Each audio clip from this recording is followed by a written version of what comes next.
할렐루야. 하나님의 은혜가 이 시간 우리들 모두에게 임하기를 주의 이름으로 축원합니다. 서로 인사하실까요? 은혜 많이 받읍시다. 인사하십시오. 네. 말씀의 제목 한번 따라하십시다. 주여, 주님의 능력은 도대체 어디까지입니까? 아멘. 믿음 되길 바랍니다. 사람이 결혼하기 전에 남자와 여자로 살 때에는 생각의 축에 뭐가 들어가 있냐면 자유라고 하는 것이 생각의 축입니다. 그래서 내가 자유롭고 내 생각 뭐 그런 것이 있는데, 그러다 이제 결혼하게 되면 이 생각의 축이 자유에서 책임으로 옮겨갑니다. 그래서 자녀들을 낳는다든지 가정을 꾸린다든지 이런 책임이 있고, 책임이 생각의 축이 되면서 상대적으로 느끼는 것이 뭐냐면 능력에 대한 것입니다. 나는 이 책임을 잘 완수할 수 있는가, 하고 있는가, 했나 뭐 이런 것들을 생각하게 되죠. 저 역시 총각으로 있다가 결혼을 해서 아이를 하나님이 선물로 주셨습니다. 첫째 아이를 낳았을 때도 가슴이 그때는 벅차고 감격스럽고 그러면서 서서히 이제 어깨가 무거워지더니 둘째를 낳으니까 진짜 어깨가 묵직한 느낌이 들었습니다. 아이들을 키우면서 계속 느낀 것은, 맨 처음에는 잘 키우게 해달라고 기도하다가 점점 키우면서 내 능력이 부족하다는 것을 많이 깨달으면서 기도 제목을 바꾸기를 하나님 잘 키워주세요로 바꿨습니다. 그런 과정들이 여러 가지가 있었는데 그 몇 가지 말씀을 드리려고 합니다. 애들이 이제 큰애가 초등학교 초반이고 둘째 놈이 유치원 때인가 뭐 이 정도 되는 것 같은데, 교회에서 왜 연초되면 달력을 이렇게 나눠주잖아요. 그러면 달력을 나눠주면 걔네들이 가장 먼저 하는 건 뭐냐면 자기 생일이 들어있는 10월 달을 막 제킵니다. 그리고 자기 형하고 자기하고의 그 날짜에 동그라미 빨간 걸로 막 친 다음에 거기에 이름을 아무개 생일, 아무개 생일. 그리고 그렇게 자기만 비밀로 하는 게 아니라 나 보는 데서 하고 나 보라고 합니다. 압박을 하는 거죠. 그러면서 이날 자기가 받고 싶은 생일 선물 리스트를 쫙 얘기합니다. 뭐도 갖고 싶고 로봇도 갖고 싶고 뭐 쭉쭉. 근데 이제 1월 달이니까 10월 달이 아직도 많이 남았잖아요. 그냥 귀찮기도 하고 또 실제 해주고 싶은 마음도 있고, 그래서 그래 알았어 아빠가 사줄게. 그리고 이제 뭐 목회하느라고 10월 달만 제가 생각하고 목회하는 게 아니니까 깜빡 잊어버리고 뭐 하다가, 근데 얘네들이 이제 뜸붕 이렇게 생일이 있으면 좋은데 일주일 상관으로 두 놈이 다 들어가 있어요.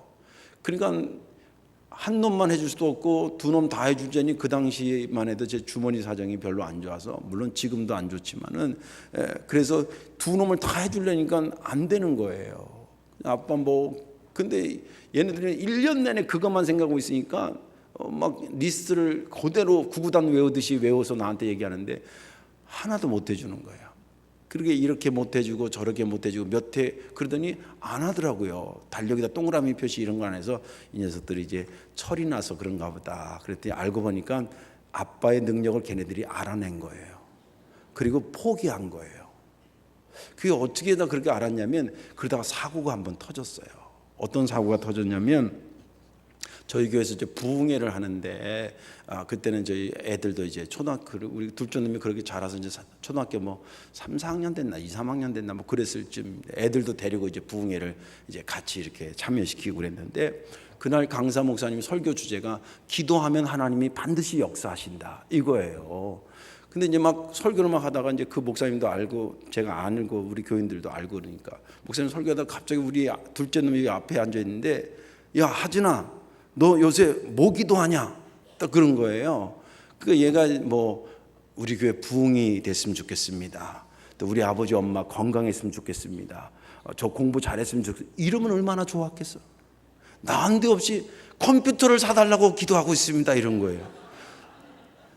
그러니까 저한테 말을 해봐야 아버지 능력은 거기까지 안 되니까 그냥 자기 생각에 그런 생각을 하고 있었나 봐요.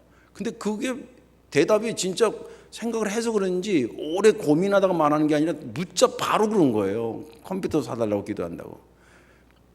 그리고 이제 그러니까 제가 얼굴이 화끈해지잖아요. 그리고 또 참 이게 아버지가 그것도 못 사주는 이 능력이 참 한계다 이런 생각하고 이제 부흥회를 며칠 이게 다 끝났습니다. 끝나고 이제 가려고 그러는데 그 목사님이 하진이를 부르더니 자기가 받았던 사례비를 그냥 주는 거예요. 그러면서 하진아, 네가 컴퓨터 사달라고 하나님한테 기도해서 하나님이 이렇게 역사해 주신 거야.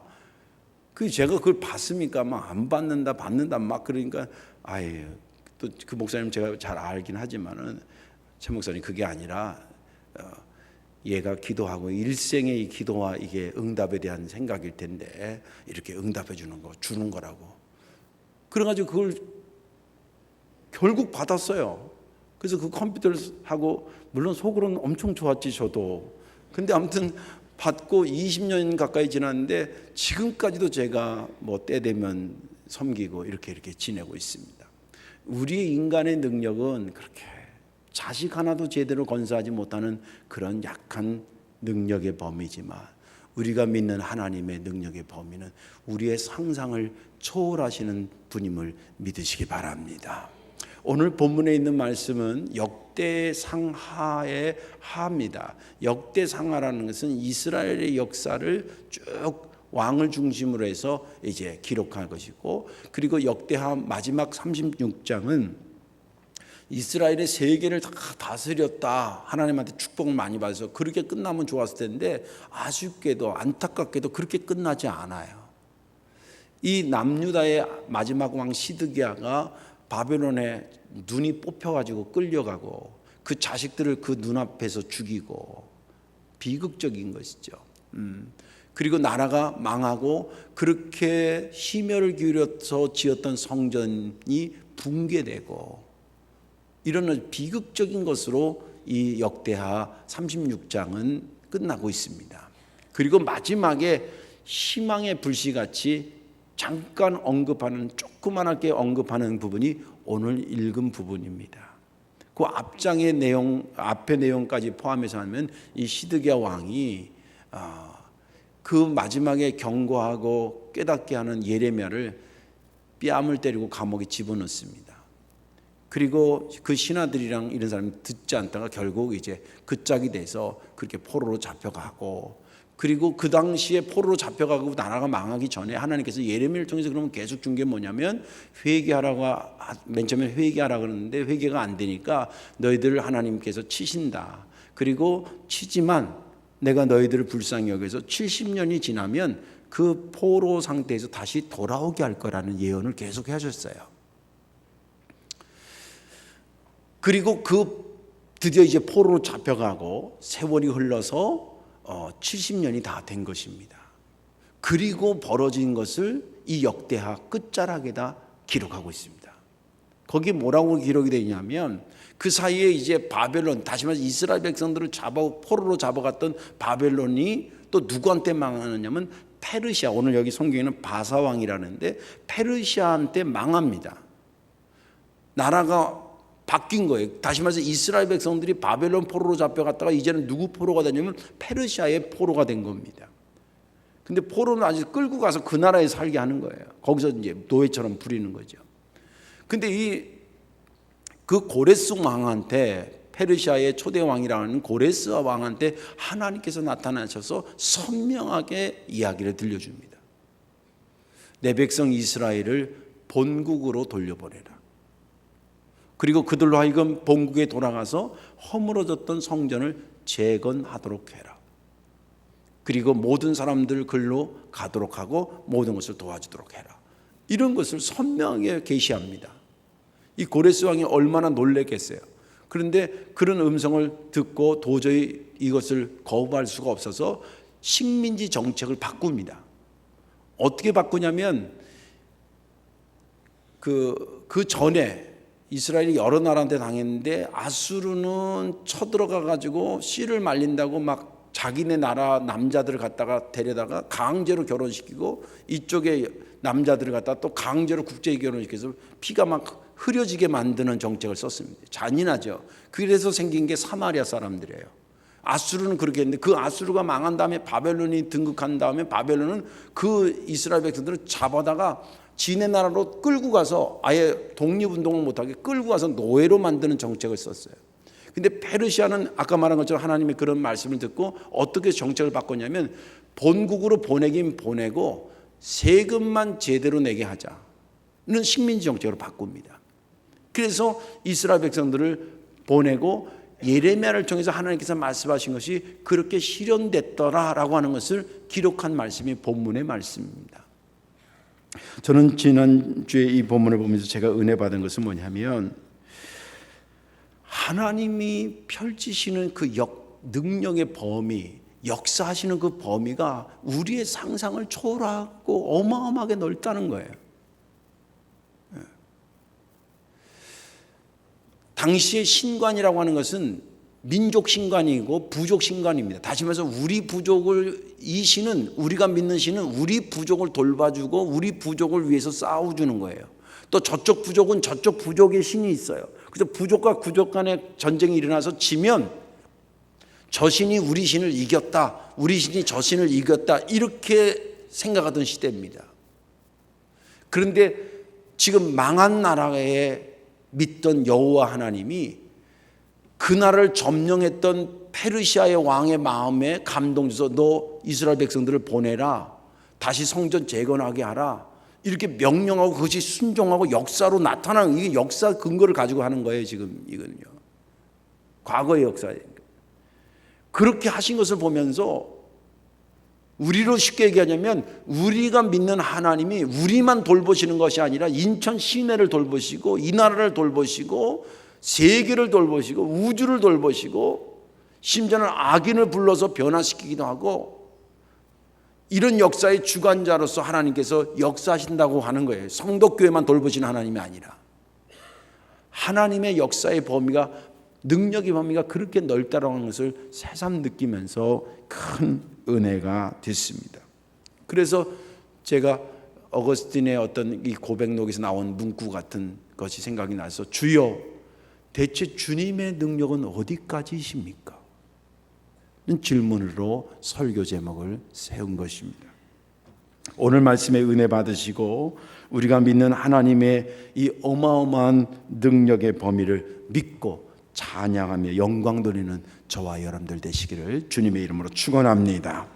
하나님의 능력은 그럼 어디까지일까? 하나님의 능력은 시간과 인간의 능력을 뛰어넘는 능력이십니다. 잘 들으십시오. 하나님의 능력은 어떤 능력이냐? 시간과 그리고 인간의 능력을 뛰어넘는 능력이시라는 거예요. 오늘 본문의 22절에 보면 바사의 고레스 왕 원년에 여호와께서 예레미야 입으로 하신 말씀을 이루시려고 여호와께서 바사의 고레스 왕의 마음을 감동시키심에, 이렇게 기록되어 있습니다. 이 22절 안에를 자세히 보면 인간의 능력으로는 도저히 뛰어넘을 수 없는 하나님의 능력이 두 가지나 선명하게 기록되어 있습니다. 하나는 시간의 문제를 뛰어넘는 것이 있고, 하나는 인간의 능력을 뛰어넘는 것입니다. 그걸 어떻게 보냐면, 시간의 능력이라는 것은 뭐냐면 하나님께서 예레미야한테 예언했을 때 70년 후에 대한 겁니다. 70년 뒤에 대한 것을 예언했는데, 그때가 되니까 그 약속하셨던, 예언하셨던 것이 어떻게 됐다고요? 그대로 됐다는 거예요. 여러분들, 이게 쉬울 것 같습니까? 간단히 예를 들자면, 이게 왜 시간의 문제가 능력과 연결되냐면요, 우리는 우리의 삶을 살지만 인간이 인식할 수 있는 시간대가 어디까지라고 생각하십니까? 과거와 현재까지입니다. 내일 어떤 일이 벌어질지 여러분 아세요? 인간이 미래에 대해서 말하는 것은 바람이나 꿈이나 혹은 성경에 하나님께서 이렇게 될 거라고 하는 것을 믿어서 할 수 있는 말이지, 여기서 미래에 대해서 확정적으로 이랬으면 좋겠다는 거지, 바람을 얘기하는 거지, 꿈을 말하는 거지, 확정적으로 얘기할 수 있는 사람이 아무도 없잖아요. 7일 뒤의 일도 모르는데 하나님은 오늘 여기 말씀에 70년 뒤의 일을 말씀하셨고, 그리고 70년 됐을 때 그 역사가 이루어졌다는 거예요. 우리의 미래가 어디에 있는 것입니까? 내 능력이 있는 것 같습니까? 내 꿈에 있습니까? 내 바람이 있습니까? 하나님의 시간의 능력 안에 있는 줄로 믿으시기 바랍니다. 하나님은 그러신 분입니다. 70년 뒤에 돌아온다고 그러는 건데, 이것을 아무나 할 수 있는 소리가 아니에요. 하나님의 시간대는, 인간의 시간대는 과거와 현재로 규착되지만 하나님의 시간대는 과거와 현재와 미래를 다 아울러 아시고, 더 놀라운 것은 하나님은 미래를 아시는 정도가 아니라 하나님은 미래를 만들어 가시는 분이신 줄 믿으시기 바랍니다. 그게 섭리하신다, 예정하셨다, 작정하셨다, 이게 다 무슨 말이냐면 미래를 안다가 아니라 미래를 만들어 가신다는 거예요. 우리가 가끔 우리는 할 수 있다, 꿈은 이루어진다, 이런 얘기가 나쁜 말은 아니지만 가만히 신학적으로 생각하면 저거야말로 조금 굉장히 교만한 소리입니다. 그렇게 되기를 원하는 거죠. 확정적으로 할 수 있는 사람은 아무도 없습니다. 그걸 전제로 하고 그 말을 쓰면은 겸손한 말이지만, 미래 우리가 하면 되는 거지, 우리가 꿈을 꾸면 되는 거지. 천만의 말씀이에요. 우리 초등학교 1학년 때 그런 거 많이 했었어요. 선생님들이 너 장래 희망 그러면 한 반에서 대통령이 대여섯 명 나와. 진짜 그랬어요. 의사, 선생님 이렇게 막 나와. 그 한 반만 있으면 세계를 움직이게 생겼어. 근데 고등학교 3학년 갔더니 대통령 한 명도 안 나와. 현실을 안 거지. 무슨 말이냐면 우리의 시간대는 과거와 현재인데 하나님의 시간대는 과거와 현재와 미래를 아우르고 계시다는 겁니다. 그래서 누구나 미래에 대해서 확정적으로 말할 수 없는데 오직 하나님만이 그렇게 확정적으로 얘기하신다는 거예요. 그분은 시간에 대해서 초월하시는 시간의 능력자인 줄로 믿으시기 바랍니다. 또 22절에 보니까 여기 보니 능력이 뭐가 나오냐면 인간의 능력을 뛰어넘어서 절대 능력을 소개하고 있는데, 그 중에서도 여호와께서 바사의 고레스 왕의 마음을 감동시키시며 이렇게 되어 있습니다. 여기 보면 사람의 마음을 감동시키는 게 여러분 쉽습니까? 저는 어렵기로 치면 그게 가장 어려울 것 같아요. 사람의 마음을 감동시키는 게. 어느 권사님, 할머니 권사님한테 아들이 있다는 걸 제가 아는데, 권사님 아들 어떻게 좀 교회 좀 안 나온대요. 잘 얘기해서 좀 교회 오게 하세요. 목사님도 새로 바뀌었다고 얘기하면서요. 그랬더니 아유, 그럼 얼마나 좋아요 목사님. 그놈이라 그래요. 그놈이 제 말을 들어먹질 않아요. 아니 내 몸에서 났는데 왜 당신 말을 들어먹지 않을까. 근데 제가 그 말이 변명이 아니라, 왜냐하면 나도 느끼는 바니까. 나도 아들을 키우는데 쟤네들이 내 맘대로 됩니까? 내 맘대로 안 돼. 덩치도 커가지고 내 맘대로 밀 수도 없어. 이제는 밀려. 내가 밀다가 내 맘대로 안 되는 거예요. 또 여기 보세요. 아까도 얘기한 것처럼 당신은 부족 신관이고 민족 신관이에요. 그래서 자기네 믿는 신이 자기네 민족을 지켜. 그것이 팽배되어 있었어요. 근데 이스라엘 입장에서 지금 이긴 거예요, 진 거예요? 바벨론한테 이겼어요, 졌어요? 져가지고 끌려갔잖아. 그리고 그게 페르시아로 바뀌었어. 그러면 상식적으로 생각할 때 우리가 믿는 신이 저들이 믿는 신한테 싸워서 져가지고 우리가 포로로 잡혀갔다고 생각하는 거예요. 그런데 진 나라의 우리 신이 이긴 나라의 저 왕의 마음을 감동시켜서 바꾼다? 당시의 신관으로는 도저히 상상이 안 되는 신관이에요. 믿음이에요. 그래서 예레미야가 하나님께서 앞으로 포로로 잡혀가지만 그 나라의 왕을 변화시켜서 나중에 70년이 되면 다시 하나님께서 우리에게 돌아오게 하실 겁니다. 그러니까 누가 안 믿냐면 다른 사람들, 주변 나라 사람도 콧방귀 뀌었지만 심지어는 이스라엘의 왕도 안 믿어. 웃기는 소리하고 자빠졌다 그런 거예요. 그래가지고 감옥에 집어넣은 거예요. 안 믿고. 논리적으로 치면 그래요. 그런 논리로 보면 그렇지. 우리도 못 지키는 왕이 어떻게 우리를 점령한 나라의 왕의 마음을 감동시켜서 그들의 마음을 바꿔서 우리를 돌려보내게 하냐. 미래적으로 얘기를 들을 때는 이거는 도저히 용납이 안 되는 거예요. 이해가 안 되는 거예요. 믿어지지 않는 거예요. 그런데 역사는 하나님이 말씀하신 대로 되죠.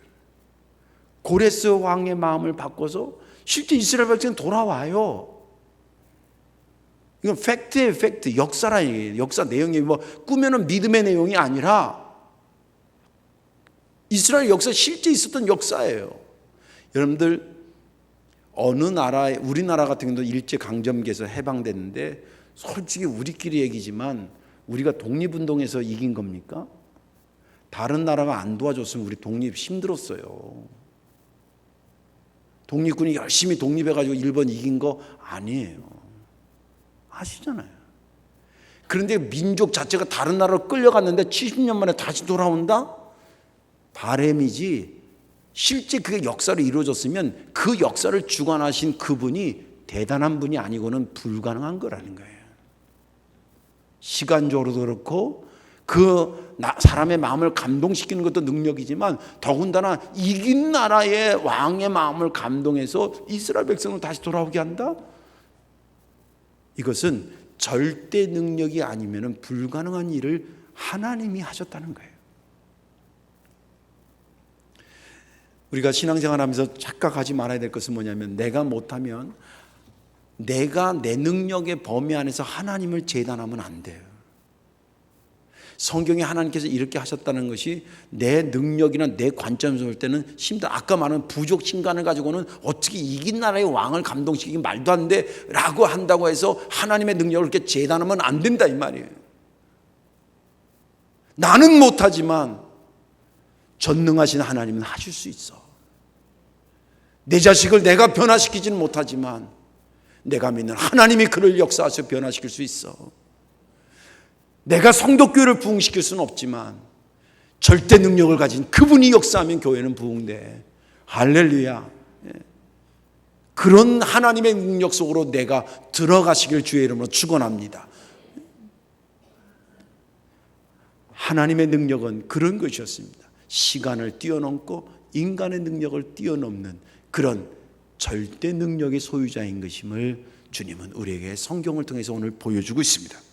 또 마지막 하나는 뭐냐면 하나님의 능력은 어디까지 하냐면 개인과 나라와 민족을 포함해서 우주 만물까지 다스리는 것으로 나타나고 있습니다. 이스라엘이 70년 포로 생활을 마치고 예루살렘에 무사히 돌아오게 된 그 은혜를 한 사건을 통해서 여러 사람이 그 은혜를 받습니다. 포로로 갔다가 돌아오게 된 것이 어마어마한 역사고 인간이 할 수 없는 역사인데 하나님께서 그것을 은혜로 베풀었는데 그 은혜를 한 사람이 받은 게 아니라니까요. 여러 사람이 받았어요. 여러 분야가 받았어요. 비근한 예로 이스라엘 백성들 개인이 그 은혜를 받았습니다. 그렇지. 여러분들 포로로 잡혀가서 노예 신세가 됐다가 내가 다시 우리나라로 돌아와? 고향으로 돌아와? 제가 우즈벡 가서 고려인들 이렇게 만나고 이렇게 보면요.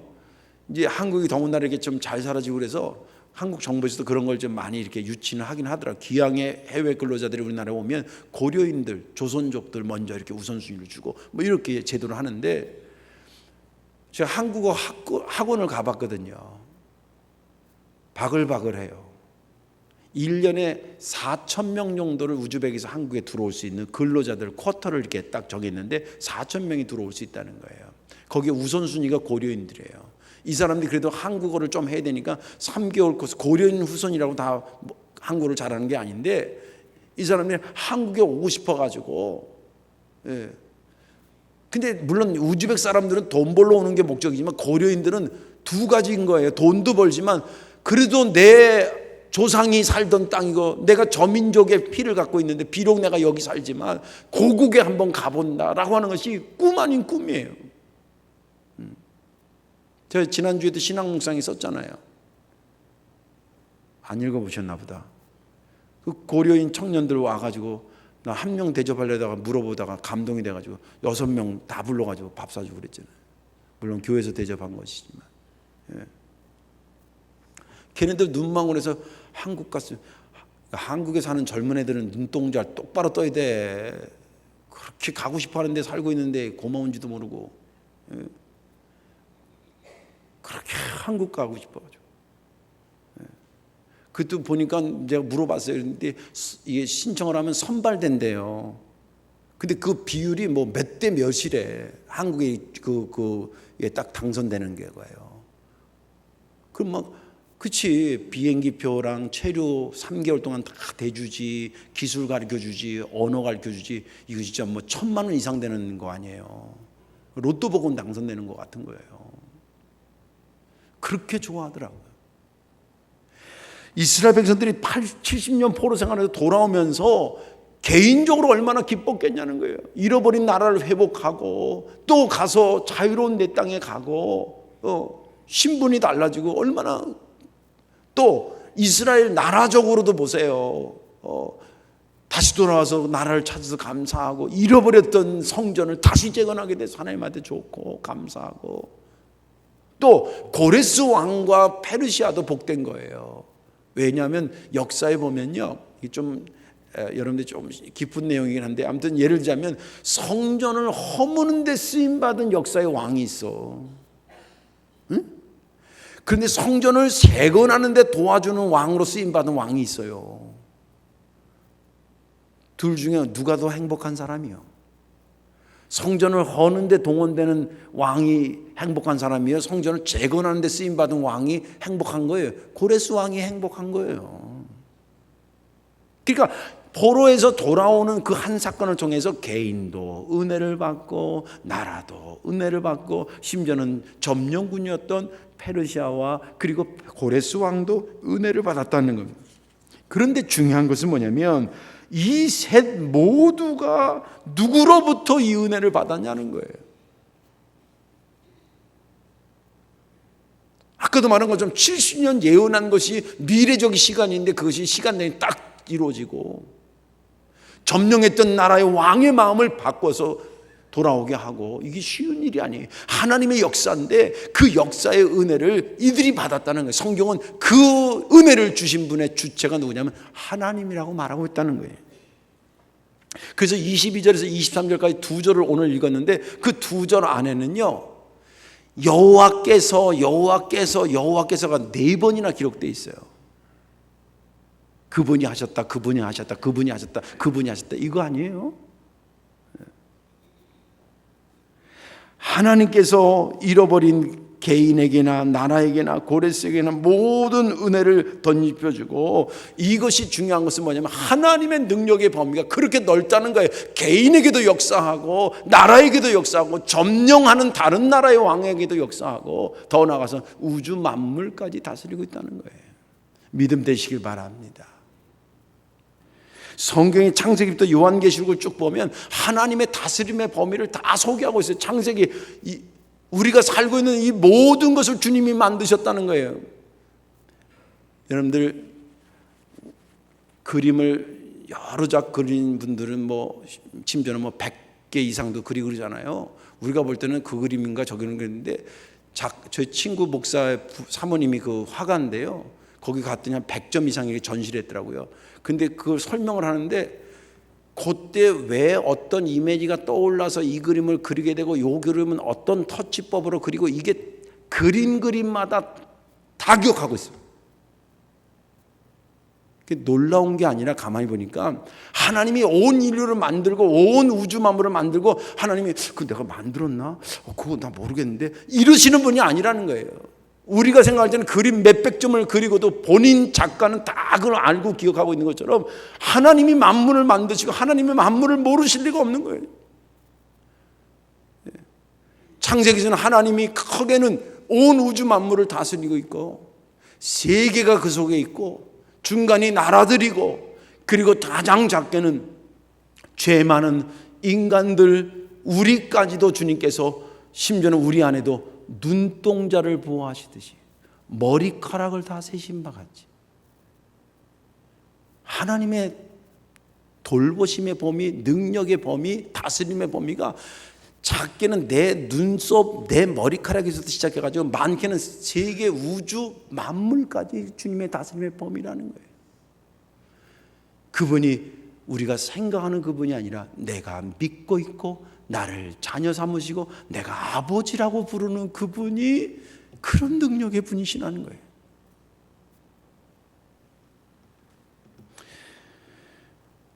그런 의미에서 나라를 위해서 우리가 할 수 있는 것도 해야 되지만, 나라를 주관하시는 하나님께 기도하시기를 주의 이름으로 축원합니다.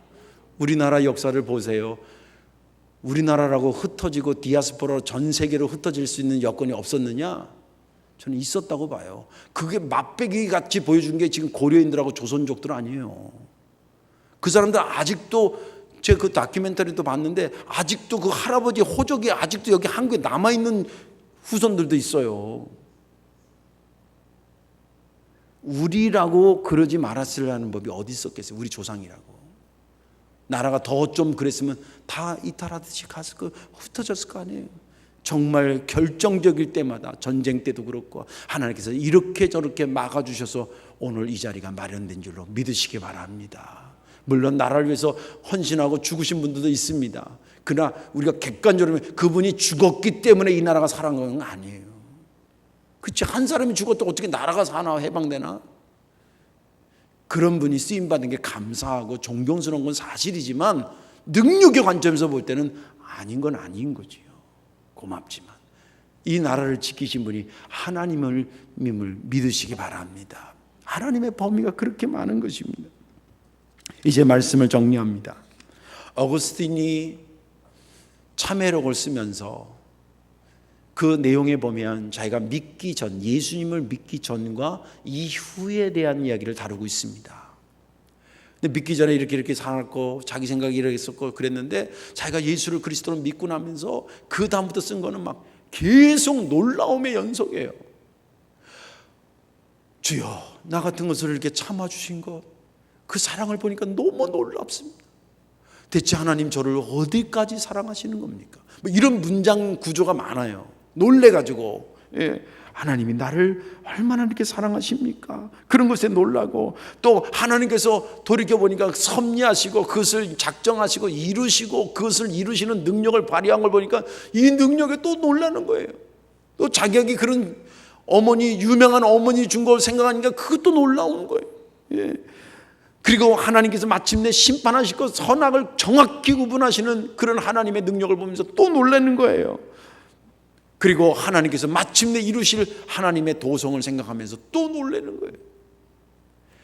그는 그냥 하나님을 만나면서 놀라는 거예요. 근데 한편 이해가 되는 게 우리 역시 마찬가지입니다. 신앙의 여정은 믿으면 믿을수록 하나님의 능력에 놀라면서 아이고 하나님이 이러시지 않네, 아이고 하나님이 이렇게도 역사하시네, 아이고 하나님이 또 이런 계획이 계셨네, 그렇게 계속 놀라움의 연속이 믿음의 여정인 줄로 믿으시기 바랍니다. 거기에 오늘 이 본문의 말씀을 전하는 것입니다. 앞으로도 하나님께서 우리가 지금 생각하고 느낀 것 외에도 하나님의 능력은 무궁무진하기 때문에 그 능력을 계속 우리 삶에 일으켜 보여주실 것입니다. 볼 때마다 놀라시고 감사하시고 영광 돌리고 하나님의 능력을 많이 경험하고 많이 느끼고 많이 확신하는 저와 여러분들 되시기를 주님의 이름으로 축원합니다. 기도하겠습니다. 사랑과 은혜가 많으신 아버지, 고맙고 감사합니다. 오늘 저희들에게 귀한 말씀을 주셔서 주님의 능력이 도대체 어디까지인지 놀랄지 않을 수 없는 그런 어마어마한 것을 보여주시니 감사합니다. 성경에는 간단히 기록되어서 이스라엘이 70년이 차서 돌아왔다라고 간단하게 기록하고 있지만 이것이 어찌 간단한 말이겠습니까? 미래를 주관하시는 하나님 외에 미래를 누가 확정적으로 말할 수 있겠습니까? 사람의 마음, 내가 낳은 자식도 변화시키기가 힘든데 그 나라를 점령한 나라의 왕의 마음을 바꾼다라고 하는 것이 얼마나 힘든 일이었겠습니까? 돌이켜보면 주의 능력이 아니면 내가 오늘의 내가 될 수 없고 우리나라가 오늘의 나라가 되지 못함을 우리가 믿고 알게 되었습니다. 존귀하신 아버지 하나님, 그러기에 앞으로의 우리의 삶도 내 능력 안에 주님을 가두는 것이 아니라 주님의 능력 안에 내가 들어가기를 원합니다. 주여, 우리에게 아름다운 역사로 임하여 주시옵시고 오늘까지만 알 수 있는 우리들이 미래를 주님 안에 맡기오니 우리의 미래도 인도하여 주옵소서. 이 땅에 사는 동안에 우리의 능력에 한계가 있다는 것을 겸손히 받아들이고 능력이 무한하신 주님께 의탁하며 그것이 나의 삶이든 내 자신의 삶이든 내 사업체든 우리나라든 세계든 하나님께 맡기며 의지하며 살아가는 우리가 되게 하여 주옵소서. 감사드리며 예수님의 이름으로 축복 기도하옵나이다. 아멘.